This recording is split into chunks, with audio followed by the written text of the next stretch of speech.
I ditched my boring family for a rich man. He dumped me. My kids now call my ex's new wife mom. I've been scrolling through this subreddit for weeks, reading stories of people reconnecting with their families and getting second chances. Honestly, I don't know if I deserve one, but I'm here because I need advice, maybe even validation. I'm not sure. 8 years ago, I walked out on my husband and 3 kids. I left them for a man who promised me the world. I know how awful that sounds, but at the time, I thought I was trapped in a dead-end life. I convinced myself I wasn't abandoning them. I was just taking control of my happiness for once. When I met Nathan, my ex-boyfriend, I was in a bad place. I had spent years being the perfect wife and mom, cooking, cleaning, and working part-time to make ends meet. My husband, Jack, was a good guy, but he wasn't exciting. He wasn't ambitious. He was content with our little suburban life, and I hated it. Nathan was everything Jack wasn't. He was rich, charming, and made me feel alive again. So when he said, "Come with me, let me take care of you," I packed a bag and didn't look back. I didn't even tell the kids goodbye.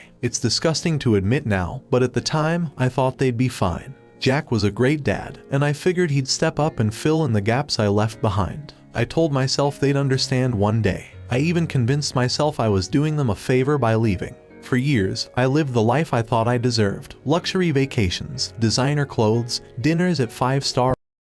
I told myself I wasn't a bad person. I was just doing what made me happy. But deep down, I knew I'd left a trail of destruction behind me. Every time someone mentioned their kids, I felt a pang of guilt. Every Christmas and birthday, I thought about calling, but I never did. When Jack filed for divorce, I didn't fight him. I was too wrapped up in my new life to care about the paperwork. I didn't even show up to most of the court dates. Jack got full custody of the kids and kept the house. I didn't ask for anything, not because I was noble, but because I didn't want the hassle. Nathan was paying for everything, so I figured I didn't need whatever scraps Jack and I had built together. The court ordered me to pay child support, but I ignored it. I didn't have a stable income, and Nathan covered all my expenses. Jack must have decided it wasn't worth the fight because he never came after me for the money. Looking back, I realized that's just one more burden I dumped on him. Then it all fell apart. Nathan dumped me for someone younger. He moved on without a second thought, and I was left with nothing, no money, no job, no friends. When I say nothing, I mean it. I'm sleeping on a friend's couch and working part-time at a coffee shop just to get by. I know I'm the villain in this story, but I swear I thought I was doing the right thing at the time. Or at least, I told myself I was. Now, I'm standing here with nothing, and all I can think about is what I threw away. My kids are teenagers now, practically adults, and they've grown up without me. 2 weeks ago, I showed up at Jack's house. I'd been rehearsing what I'd say for days, how sorry I was, how I'd been manipulated, how I wanted to make things right. But the second he opened the door, I froze. Jack looked older, tired. There were bags under his eyes, and his hair was streaked with gray. He didn't invite me in. I said, "I'm here to see my kids." He just stared at me for what felt like forever. Then he said, "They don't want to see you." That hit harder than I expected. I knew they'd be angry, but I thought maybe, just maybe, they'd miss me enough to at least hear me out. I started to argue, but Jack cut me off. They're old enough to make their own decisions, and they've decided they don't want you in their lives. Honestly, I don't blame them. I begged him to let me talk to them, but he wouldn't budge. He said I'd done enough damage,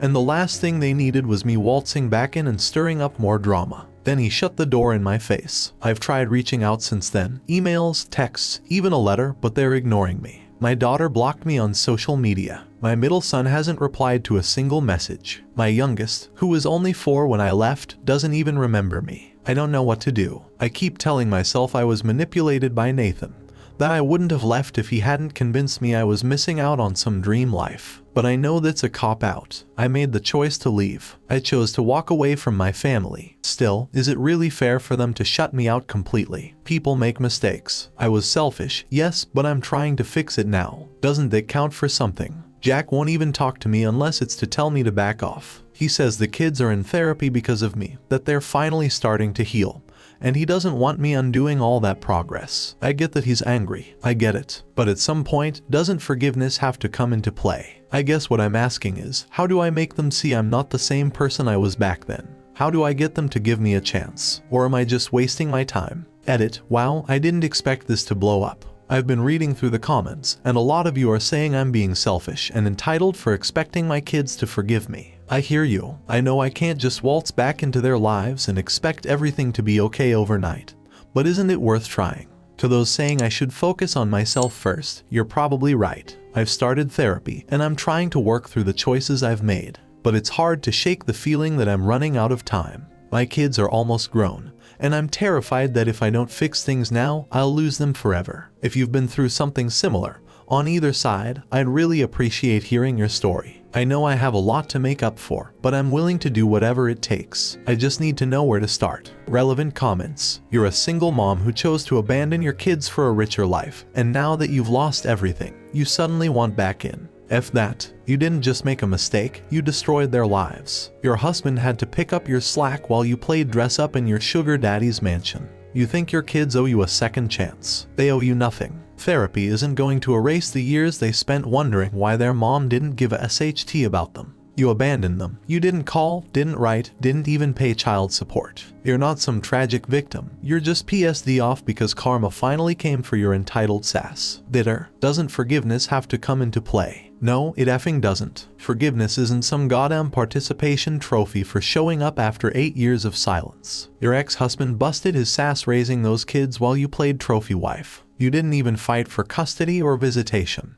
which tells me you didn't give a single F about them until it suited you. Let me be crystal clear, you don't get to demand forgiveness. You walked out and stayed gone. Now you're broken and alone, and you're hoping your kids will fix the mess you made of your life. Spoiler alert, they won't. You were a SHTTY mom then, and judging by this post, you're still a SHTTY person now. Wow, the audacity. You left your effing kids. You didn't take control of your happiness. You bailed because you thought you could upgrade your life without them dragging you down. Now you're broke, and suddenly you remember you're a mother. Give me an effing break. Do you have any idea how much therapy it takes to undo the damage you caused? You want a second chance. Too bad. Life doesn't work that way. Your kids don't owe you SHT. In fact, they're better off without you. The best thing you can do now is stay the HL out of their lives and let them heal. Update: I wasn't expecting my last post to blow up the way it did. Reading through the comments was brutal, but I told myself I needed to hear it. Honestly, I didn't realize how much anger people would have towards someone like me. I thought maybe a few people would say, yeah, you made a mistake, but you can fix it. That's not what I got. Instead, most of you told me to stay the HL away from my kids. Some of you even said I'm worse than trash and that I deserve to be miserable forever. It hurt, but I can't stop thinking about what a few people said. I need to stop focusing on my feelings and think about the damage I caused. I've been trying to take that to heart, but at the same time, I don't want to give up.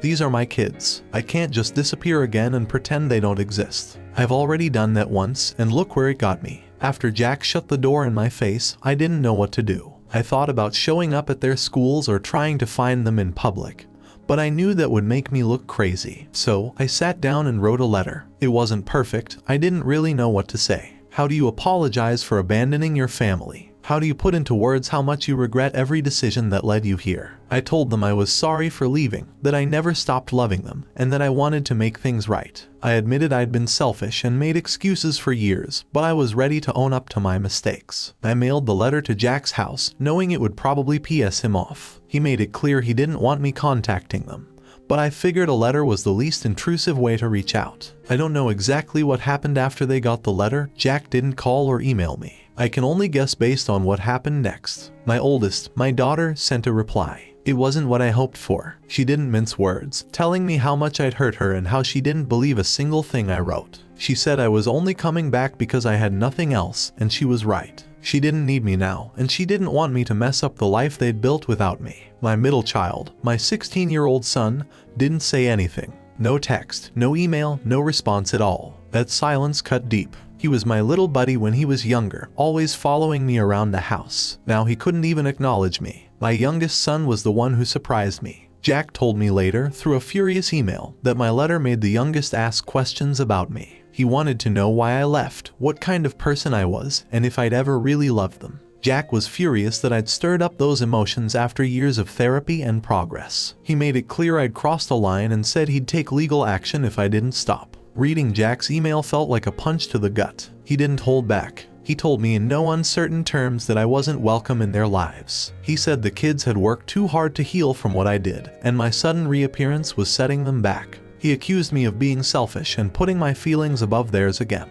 He said if I kept pushing, he'd file for a restraining order. That one stung. The idea that my ex-husband would go to court just to keep me away from my own children was almost too much to process. But even after reading his email, I couldn't let go of the youngest asking questions. He was curious, wasn't he? That had to mean something. I've been thinking a lot about what people said on my last post. A lot of you told me I need therapy, and I think you're right. I can't undo the past, but maybe I can work on myself enough to prove to my kids that I've changed. Maybe if I show them I'm serious, they'll give me another chance someday. I don't know how to move forward from here. Jax made it clear that if I keep pushing, it'll only make things worse. But isn't it worth trying? Shouldn't I fight for my kids, even if they hate me right now? If anyone's been in a situation like this, whether you're the parent who messed up or the kid who got hurt, I'd really appreciate hearing your story. Right now, I feel like I'm walking a tightrope, and one wrong move could destroy any chance I have of rebuilding a relationship with them. Story 2. I, 29 male, have been going to the same gym for the past 10 years. There are a number of trainers that appear to work exclusively with people that have special needs, both physically and mentally. They work in one-to-one sessions, trainers showing them how to use each machine safely and putting together an exercise program for them. And they're also often accompanied by a guardian. I want to say straight away that I have zero issues with this at all. I love going to the gym, and it's great to see others enjoying it too. As long as everyone is working out in a safe way, everything is fine. I've seen what I would call a few near misses, with weights being dropped close to others, or machines being used improperly, but I've never seen anyone be seriously hurt. So today I entered the gym and walked past a trainer I hadn't seen before. She was with a guy that I had seen a few times before. I'm not sure what his condition is, so I apologize if any of the following sounds offensive. I don't intend for it to, I'm just explaining what happened. As I walked past, he was loudly counting the number of reps he was doing on the leg press. I continued over to the dumbbells, got set up at a bench, and started my workout. After a couple of sets, the guy came over and stood just next to my bench, about a meter away from me, just staring at me. His trainer was still over at the leg press on her phone. It was a little awkward with him standing there, but he wasn't in my way, so I don't say anything. As soon as I pick up the weight from the bench, he sits down on the bench. As I noticed what he was doing, I just said I'm using that bench, mate, but he proceeds to start doing sit-ups and again loudly counts them out. So this guy is lying back on my towel, wallet, and phone. I repeat again, mate, I'm using this one, as I put down the weights and try to pull my belongings out from under his sweaty back. I guess hearing the counting, the trainer notices what happened and came over and apologizes. I just give a nod but don't say anything. I wasn't exactly impressed that she wasn't keeping a better eye on him. I moved a few benches over and thought that was the end of it. Next I was on the bench press, so holding a large amount of weight over my chest. The guy comes over again and stands right next to bench in line to my face, right where I need to put the weights back on the rack, just staring down at me. Again, I said, "Call me. You need to move, mate. I need to put the weight down." He just stared at me, half smiling. I asked him twice more, and he just continued staring, not a single sign that he had understood or even heard me. So I called out loudly for help. Luckily, the trainer heard, again coming over to apologize and pull him out of the way.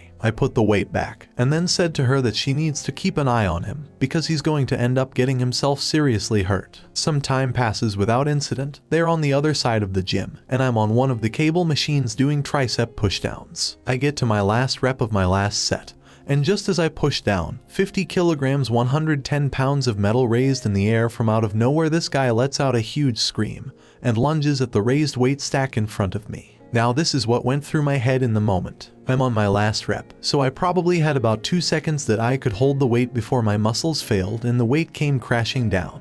With that weight, there was a good chance that he would be seriously injured, lost, crushed finger, broken hand, arm, etc. I knew that my last attempts of speaking calmly had yielded zero response from him, and I did have time to call for his negligent trainer to come and help.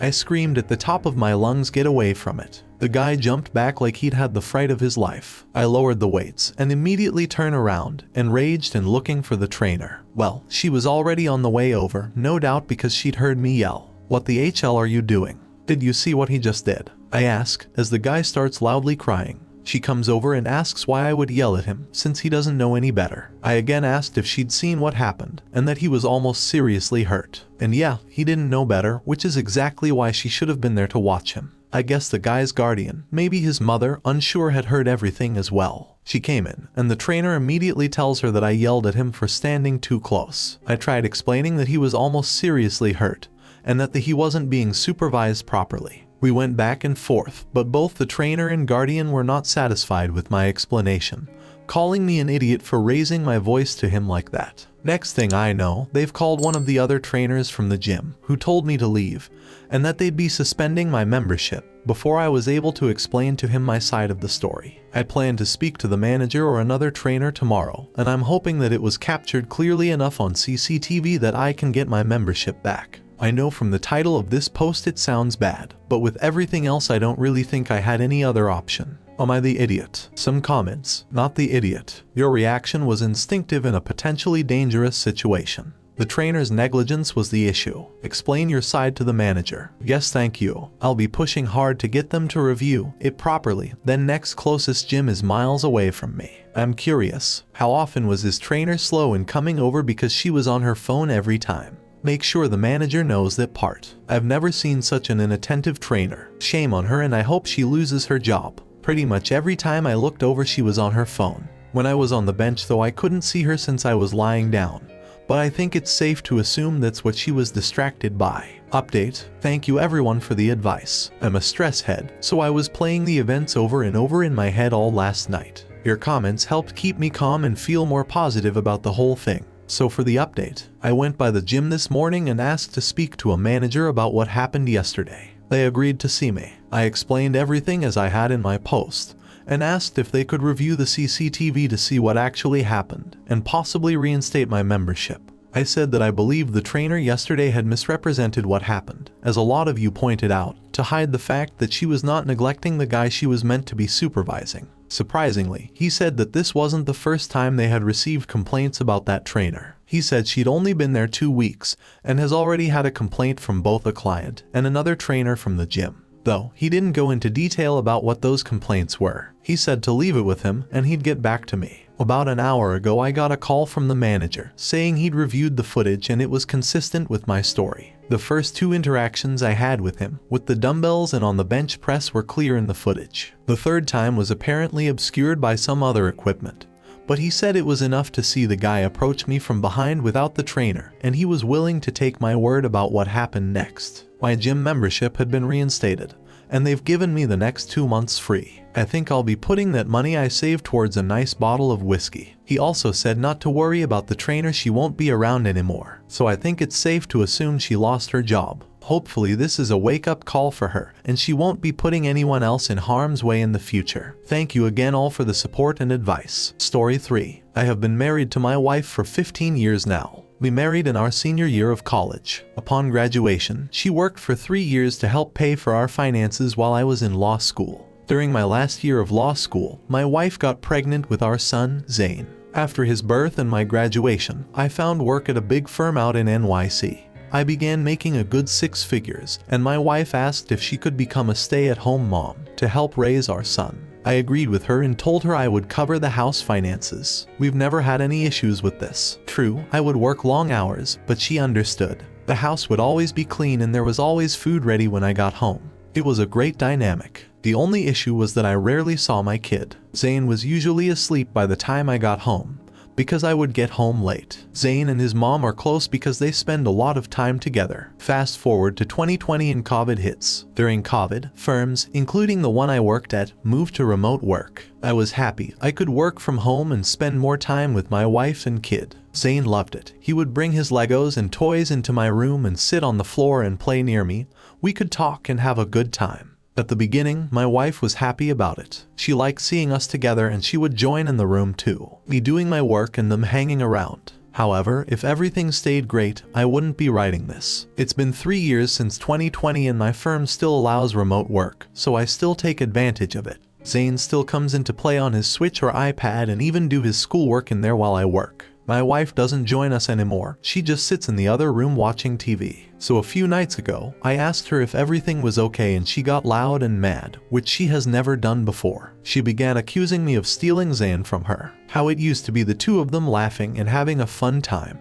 but now all he wants to do is stay near my office or in my office. I was shocked. I told my wife that he is my kid too and that with me here, we can all spend time together, unlike how we couldn't before. She said I was trying to emotionally steal her son from her. I reminded her that he was my son too, and I deserved to be around him as much as she did. My wife began crying and packed an overnight bag and decided to go stay with her sister. I was left dumbfounded at how south everything had gone in this conversation. It's been 3 days since she left and her texts have basically been dry and basically asking me to go back to working on site in my firm. I don't want to have to do this as I'd much rather work from home closer to my family. I've spoken with her sister, and she says that she sees no issue in what I am doing and said she will try to reason with my wife. I told one of my friends and he asked if it was possible that Zane wasn't my kid and my wife was feeling guilt seeing us together. I told him that wasn't possible, not only because my wife has never shown any signs of being unfaithful even while dating, but we did a paternity test for safe measures. That was the lawyer part of me that wanted it.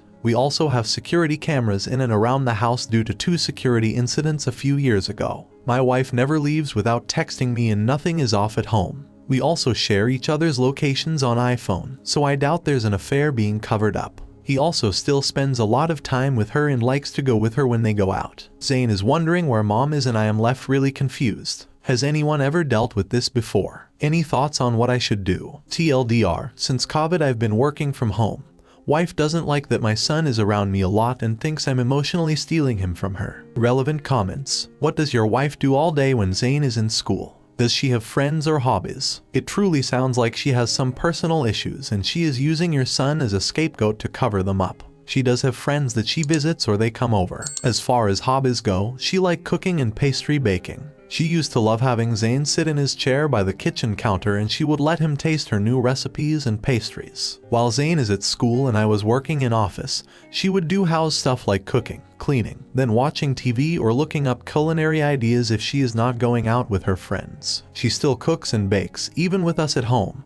And in those moments, she is happy because Zane likes cooking with his mom, so he is with her when she does. You are married with no reason to suspect infidelity, and still required a paternity test. Assuming this is real, you need couples counseling, because both of you are approaching the relationship in an unreasonable way. Like I said, it was the lawyer and me trying to cover all possible bases. I merely suggested it and she was totally fine with it. She had no issue with it. I don't know why some people see the asking of a paternity test to be some large act of betrayal. If it's yours, everything is fine. If not, then you know. This was 12 years ago. It hasn't been an issue ever in our relationship. Nothing in this relationship has ever been approached in an unreasonable way. A big part of your wife's identity is that she's a mother. You earn the money, she raises the kid. You're stealing that from her by parenting more actively. Her reaction is totally inappropriate, of course, but the solution might be for her to get a job or a hobby or more friends. She could also learn to parent together instead of separately. I told him that wasn't possible, not only because my wife has never shown any signs of being unfaithful even while dating,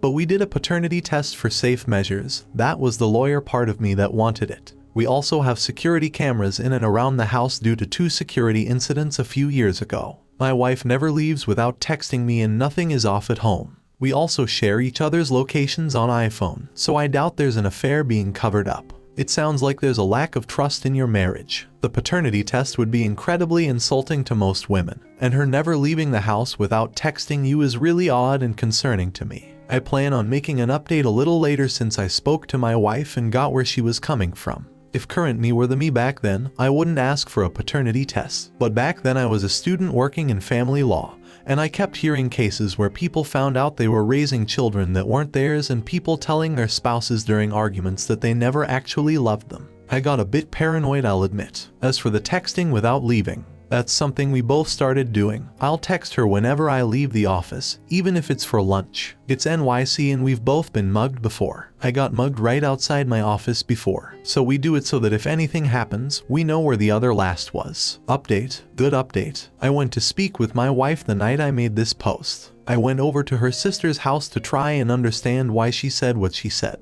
Upon seeing me, she immediately began crying and asking me to forgive her and that she was sorry that she said what she said. Apparently, she had talked with her sister, and her sister tried explaining to her that our son was growing up and becoming more independent. The majority of the comments on the original post were right. She had been a Psalm for the past 12 years, but now that our son was exploring his independence, she didn't know what to do and felt lost. I asked her what caused the big blow-up, and she said that our son had told her that he wanted to stop doing the weekly baking Saturdays with her, as he wanted to instead start watching college football with me. His school is also asking them to explore their extracurriculars for next year, and my wife wanted him to do a cooking extracurricular that the school provides. He told her he didn't want to do that and wanted to start playing football. Important to note that in my office that I said my son spends a lot of time in, there is a lot of my football memorabilia. I played in high school, as did my brother and my father. Now I had a few trophies and a state championship ring that Zane liked to hold and look at. No, I didn't play in college. I was a backup on the team. Basically what did it for her was that Zane started to ignore all the old hobbies they did together and wanted to align himself with my interests. She felt the connection between them weakening. She was in tears the entire time she was speaking. I listened to her and understood where she was coming from. It can't be easy to have your identity be attached to one thing and then have that one thing change. I asked her why she was gone for 3 days. She said that she didn't mean to be gone for this long, but that when her sister mentioned she put all her identity into our son, she thought it would be a good idea to be away for a few days and give herself some separation. I told her that he will always be her son, and that she will always hold a special place in her heart. That no matter how old he gets or how his interests change, he will always need his mom. He's just changing, and part of our jobs as parents is to embrace that change and support him. She came home with me that night. She hugged Zane and cried, telling him that she was sorry for leaving. I took your advice and suggested family counseling, marriage counseling, or individual therapy. She said she would like to put off the first 2 for now, but did ask for help finding a therapist for her, so that should help. I suggested her getting a job or something that she can do so that her entire identity isn't being a mom. She said she doesn't like her college degree, so I told her to back to school if she wants and I'll foot the bill. She is planning on doing culinary school and wants to open a YouTube cooking channel, and I told her I am behind her 100%. She also wanted to start working at her friend's bakery, so she will be starting there next month. I also suggested group family time so that the 3 of us do more family activities. I'm also asking Zane if he would want to do designated mom time and designated dad time. He can do activities with his mom and I can do activities with him. He asked me to help him practice football, so I'm thrilled to do that with him. We also decided that mom and dad need to have their alone time, so he is going to get more free time to himself. The past 2 nights have been great and I'm happy seeing my wife happy and back home with us. Thank you guys for all your support and comments. A few answers to things in the comments from last time. Why does my wife have to text me when she is going somewhere? She doesn't. We both text each other out of our free will. It is NYC and we have both been mugged before. This is a protective measure so we know where the other is in case anything happens. Why did I ask for a paternity test if I knew she didn't cheat? When she gave birth, I was working at a family law clinic my last year of law school. I had to be around couple who were finding out that their children weren't actually theirs years later or having to hear how people didn't actually love their SO. It made me a bit paranoid, and my wife understood that, which is why she was okay with me requesting one. Was it stupid? In hindsight, yes. And if current me was the me back then, he definitely wouldn't have asked for one. TLDR, wife was having identity crisis with our son growing up and changing. Working on helping her find new work. Wife back home and everything is good so far. Thank you so much for watching until the end. If you really like our videos, please don't forget to like, share, and subscribe. Have a great day.